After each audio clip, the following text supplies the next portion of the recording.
খালি তেরা তেরা মাতে ওর কিতা করতে মামলা কিতা আপোষ করে দিতাইনি আমি আপোষ করার গেলে ঝামেলা আছে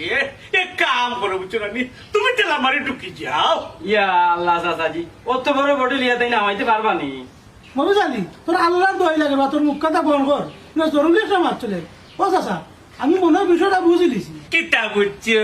মন করছে বুড়ো মিয়া ডরাই গেছো বুড়ো মিয়া ডরা পাবলিক না বাজ্যে গফরছে লুচনা হুরু তাতে আমি বাঞ্জি মারি মারি বুঝছো না বাঘ মারছি। আহা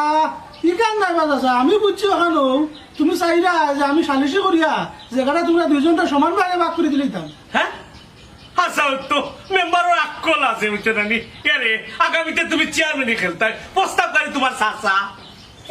এটা আপনারা দোয়া থাকলে পরবর্তী হইব না। আচ্ছা চাচা ঠিক আছে আমি জীবনে সুখটা সমাধান করিয়া বুড়ো ভাই কিতা সমাধান করে আমার কিতা কোয়া যাইব নি কয় যাইব ও হোটেল লগের বেঙ্গা একটা বুঝছো না চাইলাম শেষ করে দিতাম মেম্বার চাইলা দুজনকে সমাধান করে বুঝছো না 50-50 করে দিলে এইবা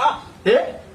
দুলো ব্যবহার খানোর ইয়ে নি তুই সেই যে মেম্বারে দিয়ে সমাধান করতে হিমাদি ঘটাই তোমার বাস তোমার ভাই দিলেন মামলার ওখান দিলেছি তোমার জেল খাটাইতো করি আয় আয় তুমি আইয়া আস্তা পাবো কেন হারাইতো তোমারে দিয়া রে বাবা কোনো বিশ্বাস নাই। ওই ওই আগের বার হয়েছে হোটেলে মামলা করতে হইলেও আমার এটি মামলা করাইছে বাদে দেখা গেছে আমার মামলা বাদে গিয়া হোটাইয়ে মামলা দিছে আমার উপরে। খারাপ রে বা চাচা ও বুঝতে চাচা ওটাই না কিতা চক্রান্ত কররা ও বেটা মেম্বার ও কটাইয়ে স্যার কিটা জাননি তার আডুয়া ফুয়া যে আব্দুল হাসিম এই করে মার্ডার করিয়ে রাখি মামলা দিলে এই তো গুরুন দামে বুঝছো নি এই কেন অবশ্যই সরাসরি আমার লোকে মারতেইছে